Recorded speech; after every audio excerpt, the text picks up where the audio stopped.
अब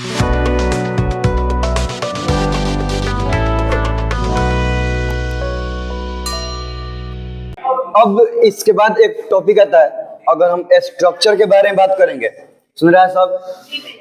एक आता है मोलिक्यूलर फार्मूला, मतलब कोई भी मोलिक्यूल्स में कितना, मतलब वो फार्मूला जिसमें हमको पता चलता है कि कोई भी मोलिक्यूल में कौन कौन एलिमेंट प्रेजेंट है और कितना वो एलिमेंट का टोटल नंबर ऑफ एटम है, बस उसको बोलेंगे हम लोग मोलिक्यूलर फार्मूला। जैसे अगर मान लो कि हम लिखते हैं H2SO4, तो ये कौन सा फार्मूला हो गया? मोलिक्यूलर फार्मूला हो गया, क्योंकि ये फार्मूला से हमको ये पता है इस मोलिक्यूल में 3 गो एलिमेंट है, हाइड्रोजन, सल्फर, ऑक्सीजन, और इन सब रेस्पेक्टिव एलिमेंट्स का कितना एटम प्रेजेंट है। तो हाइड्रोजन का 2 गो एटम, सल्फर का 1 गो एटम, 2 3 कुछ नहीं है ना, तो नॉर्मली 1 नहीं लिखते हैं, तो कुछ नहीं हो, खाली सल्फर हो तो समझ जाने कि सल्फर को 1 गो एटम है, ऑक्सीजन का 4 गो एटम। तो जब कोई कंपाउंड को, मतलब जब कोई मॉलिक्यूल को सिर्फ हम एलिमेंट के सिंबल और नीचे में कितना उस एलिमेंट का नंबर ऑफ एटम है इससे रिप्रेजेंट करें, इसको बोलते हैं हम लोग मोलिक्यूलर फार्मूला। और एक आता है स्ट्रक्चरल फार्मूला, मतलब वो फार्मूला, अब ये सब एटम आपस में कैसे अरेंज्ड है इस तरह करके रिप्रेजेंट किया जाए, इसको बोलेंगे हम लोग स्ट्रक्चरल फार्मूला। अब देखने से पता ही चलेगा हाइड्रोजन से सल्फर लिंक्ड है कि हाइड्रोजन से ऑक्सीजन लिंक्ड है कि इससे दोनों लिंक्ड है कि सल्फर से दोनों, मतलब कुछ पता, ये बस ये मोलिक्यूलर फार्मूला देख के बस ये पता चल रहा है कि हाइड्रोजन, सल्फर, ऑक्सीजन है, हाइड्रोजन 2 गो है, सल्फर 1 गो है, ऑक्सीजन 4 गो है। तो ये फार्मूला मोलिक्यूलर फार्मूला हो गया सल्फ्यूरिक एसिड का।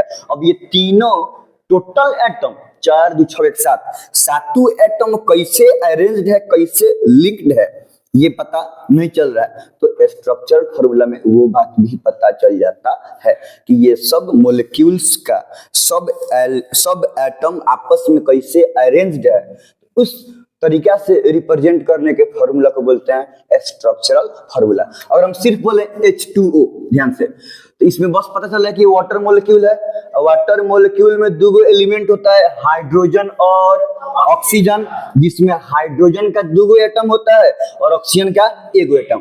अब ये यहाँ पे दिया हुआ है कि 2 गो हाइड्रोजन और 2 गो हाइड्रोजन का एटम और 1 गो ऑक्सीजन का एटम कैसे अरेंज है, इससे पता चल रहा है क्या?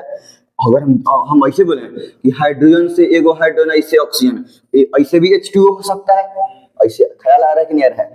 चाहे ऐसे हाइड्रोजन से ऑक्सीजन, फिर इस ऑक्सीजन से हाइड्रोजन, ऐसे भी हो सकता है, ऐसे समझ में आ रहा है कि नहीं आ रहा है? चाहिए ऑक्सीजन से यानी हाइड्रोजन, समझ में आ रहा है ना? ये हाइड्रोजन से मतलब खैर ये दोनों सेम हुआ। अगर 3 गो है तो वैसे एग्जैक्टली कैसे अरेंज है, सिर्फ इतना मॉलिक्यूलर फार्मूला लिखने से हम लोग को पता चल रहा है क्या? नहीं चल रहा है। लेकिन अगर हम वही बोल दें कि H2O का एक्चुअली में स्ट्रक्चरल फार्मूला ऐसे होता है, ऐसे ऐसे नहीं होता है, समझ में आ रहा है ना कि ये हो गया वाटर मॉलिक्यूल, जहाँ पे H2O है माने 2 गो हाइड्रोजन और 1 गो ऑक्सीजन है, जहाँ ये दोनों हाइड्रोजन ऑक्सीजन से लिंक्ड होता है और ये दोनों हाइड्रोजन आपस में लिंक्ड नहीं होता है। इसमें क्या है, एक हाइड्रोजन दूसरा हाइड्रोजन से लिंक्ड है और एक हाइड्रोजन ऑक्सीजन से लिंक्ड है, तो ऐसा नहीं होता है। 1 गो हाइड्रोजन ऑक्सीजन से लिंक्ड होता है और उसी ऑक्सीजन से दूसरा हाइड्रोजन भी लिंक्ड होता है। ये दोनों आपस में कहीं लिंक्ड है, कहीं पर लिंक्ड नहीं है, तो हमको पूरा एटम का अरेंजमेंट दिख जाता है। तो इसको बोलेंगे हम लोग मोलिक्यूलर फार्मूला और इसको बोलेंगे हम लोग स्ट्रक्चरल फार्मूला। समझ में आ रहा है? तो ये हो गया मोलिक्यूलर फार्मूला और स्ट्रक्चर फार्मूला। यहाँ तो कोई दिक्कत नहीं है ना, इतना बात लिख लिया जाए।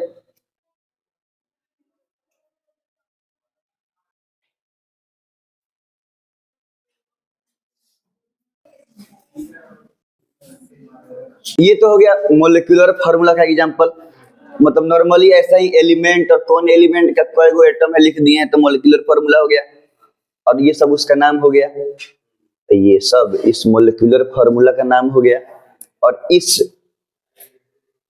फार्मूला को, तो इस मोलिक्यूलर फार्मूला का टोटल एटम्स कैसे अरेंज्ड है, इस तरीके से रिप्रेजेंट किया जाए, उसको बोलेंगे हम लोग स्ट्रक्चरल। तो बेसिकली उन सब का स्ट्रक्चर बनाना।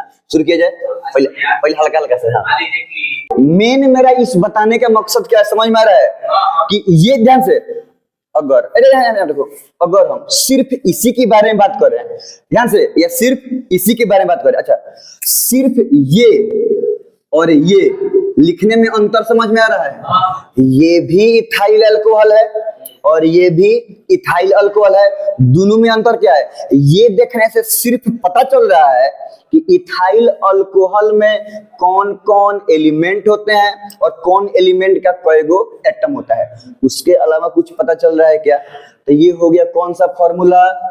Molecular formula.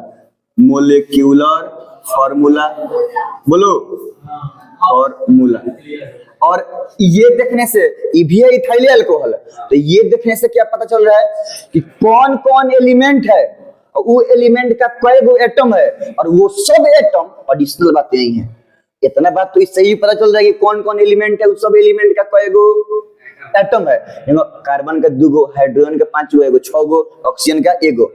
तो ये तो बात यहाँ से पता चल ही जा रहा है कि कौन कौन एलिमेंट है उस मोलिक्यूल का, और उस सब एलिमेंट का कईगो एटम है। एडिशनल ये बात पता चल रहा है कि वो सब एटम्स कैसे अरेंज्ड है।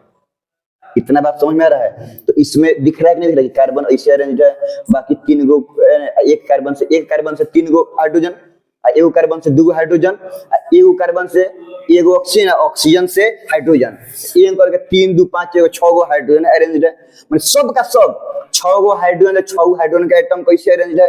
एगो ऑक्सीजन है तो एगो ऑक्सीजन भी कैसे अरेंज्ड है, 2 गो कार्बन है तो दोनों कार्बन कैसे अरेंज्ड है, सब एटम्स कैसे अरेंज्ड है, ये भी बात स्पष्ट हो रहा है कि नहीं हो रहा है? ये भी इथाइल अल्कोहल, ये भी इथाइल अल्कोहल। ये हो गया मोलिक्यूलर फार्मूला, और इसमें एटम एलिमेंट के साथ साथ उनका अरेंजमेंट भी दिख रहा है, तो ये हो गया हमारा स्ट्रक्चरल फार्मूला। सिर्फ इसी का नहीं, सबके साथ वही बात है। ये बात समझ में आ रहा है कि नहीं आ रहा है? अब कैसे है तो पता चले, केमिकल बॉन्डिंग से थोड़ा वैलेंसी वगैरह जान लो, थोड़ा थोड़ा बात समझ में आने लगेगा। ठीक है,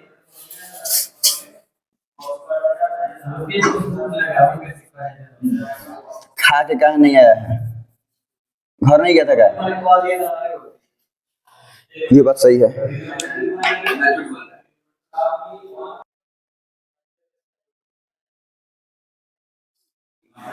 इसमें तो कोई दिक्कत नहीं होनी चाहिए, समझ में आ रहा ना कि the chemical formula that represent the arrangement of atom of their element called structural formula.